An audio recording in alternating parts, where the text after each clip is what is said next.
नमस्कार, मैं सौरभ कुमार। पिछले दिनों भारत ने लॉकडाउन की जो तस्वीरें देखी, सड़कों से वापस लौटते मजदूरों की तस्वीर, इस तस्वीर ने सबको द्रवित किया है। इस तस्वीर को देखकर हम सब भावुक हुए हैं।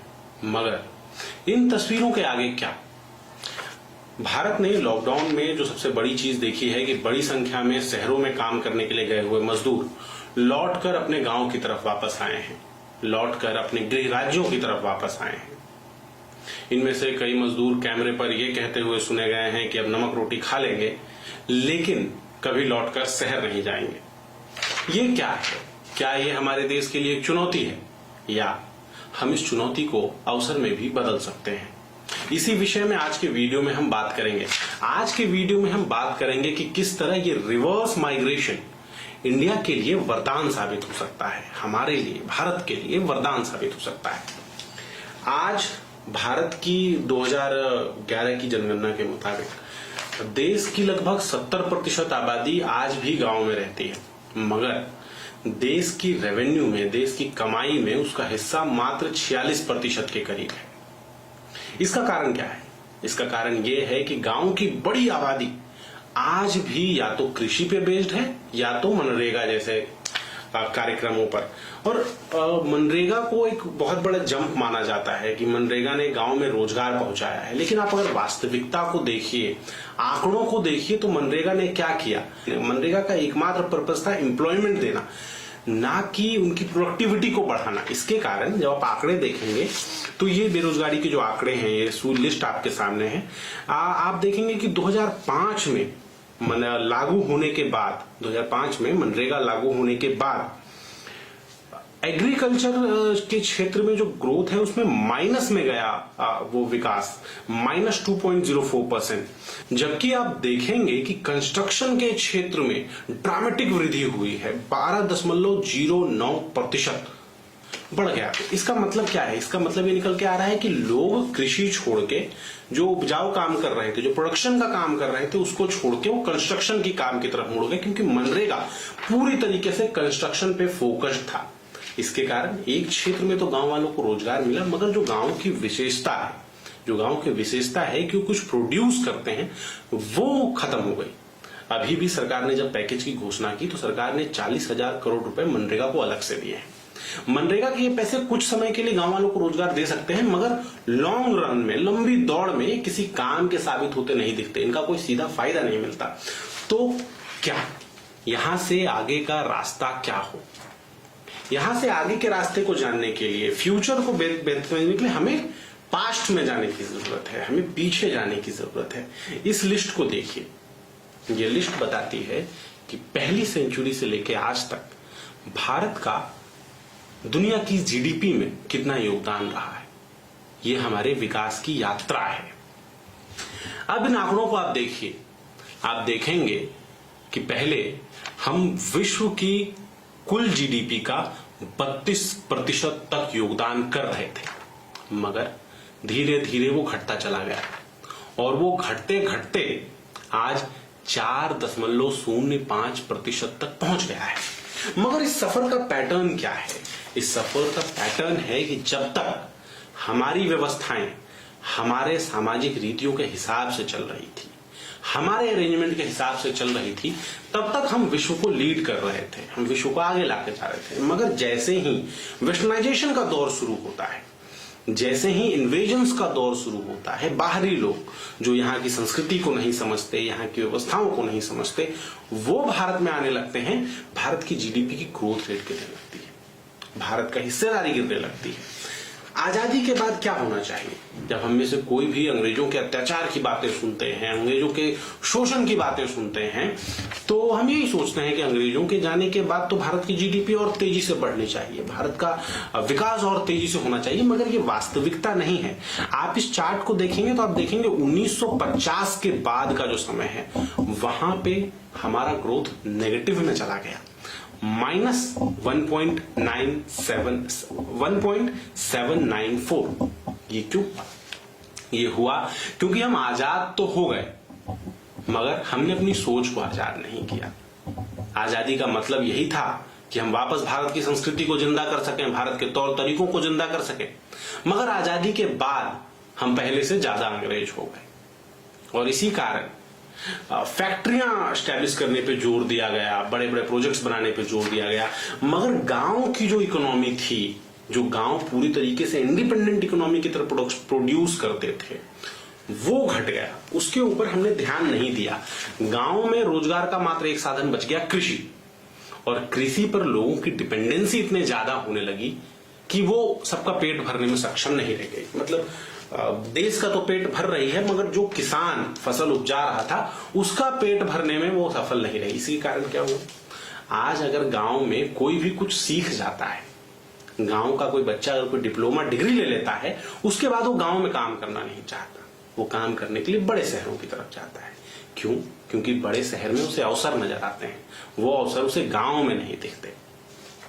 अगर आप नीति आयोग के आंकड़ों को देखें तो आज गांव में 2004-05 में गांव में मात्र 13.8% लोग ऐसे थे जिनके पास कोई वोकेशनल ट्रेनिंग थी और मात्र 1.3% के पास कोई टेक्निकल एजुकेशन था। 2011-12 में 1.3% लोगों के पास टेक्निकल एजुकेशन और 14.6% के पास वोकेशनल ट्रेनिंग की व्यवस्था थी। इसका मतलब जो लोग सीख जाते हैं, जो स्किल्ड लेबर है, वो स्किल्ड लेबर गांव में रुकना नहीं चाहता। स्किल्ड लेबर गांव में क्यों नहीं रुकना चाहता? क्योंकि हमने उसके दिमाग में और हमारी व्यवस्थाओं ने उसके दिमाग में ये बात बिठा दी है कि गांव में विकास संभव नहीं है। विकास संभव है तो बस शहरों में। इसीलिए थोड़ा सा गुण आते ही, थोड़ी सी क्वालिटीज आते ही गांव के युवा शहरों की तरफ जाने लगते थे। मगर इस महामारी ने हमें अवसर दिया है, इस महामारी ने हमें यह अवसर दिया है कि गांव के वो प्रतिभावान युवक वापस अपने गांव की तरफ लौटे हैं। क्या हम उन्हें उनके गांव में रोक सकते हैं? क्या हम उन्हें उनके गांव में अवसर दे सकते हैं कि वो वहां पे नए प्रोडक्शन सेंटर्स डेवलप करें?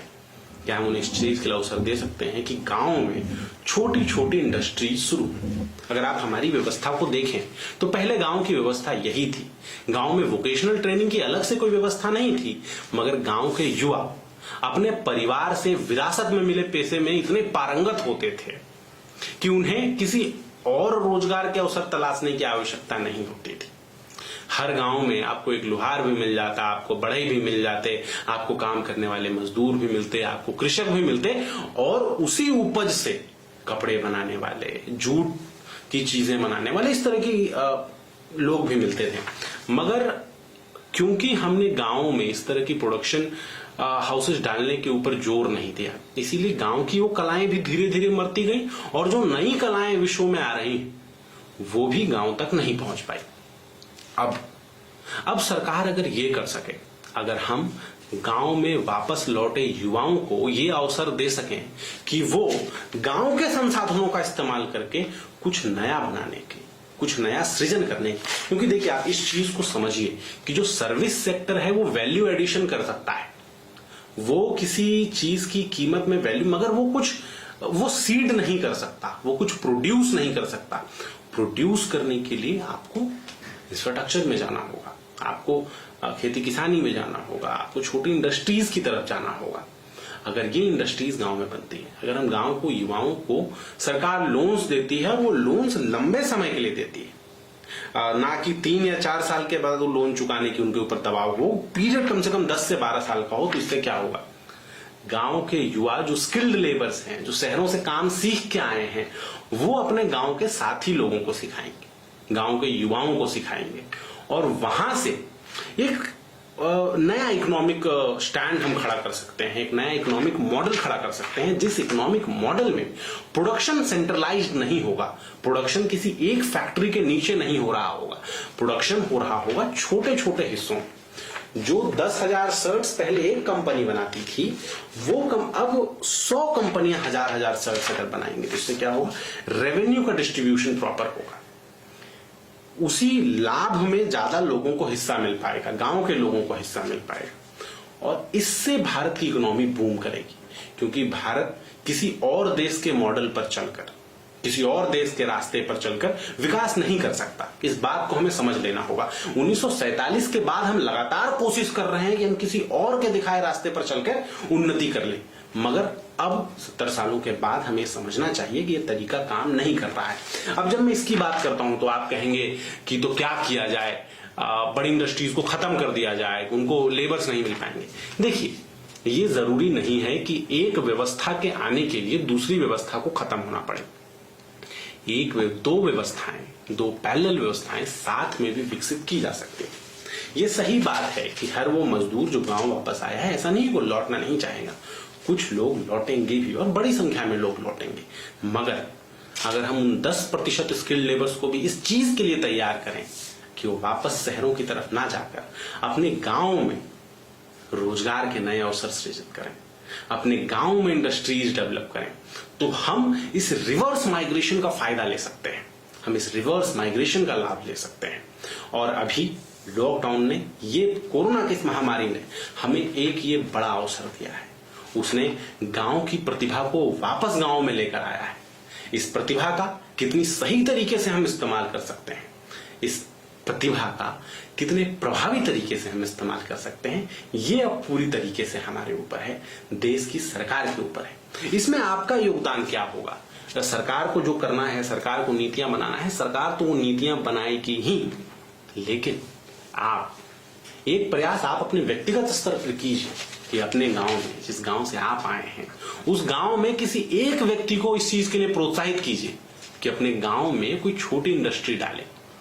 जरूरी नहीं है कि वो 100 लोगों को रोजगार दे, अगर वो 2 लोगों को भी रोजगार देने में सक्षम है, सिर्फ अपनी आवश्यकताएं भी पूरी करने में सक्षम है, तो छोटी छोटी इंडस्ट्रीज को प्रमोट किया जाना चाहिए, छोटे पैकेजिंग प्लांट्स को प्रमोट करना चाहिए। छोटे स्तर पर कुछ अपना काम शुरू करने की प्रेरणा आप कम से कम एक व्यक्ति को दें, तो इससे हमारे देश की अर्थव्यवस्था की और देश की आर्थिक गतिविधियों की तस्वीर बदल सकती है। आपका बहुत बहुत धन्यवाद। अगर ये विचार आपको अच्छा लगे तो वीडियो को शेयर कीजिए, लाइक कीजिए। आपका बहुत बहुत धन्यवाद।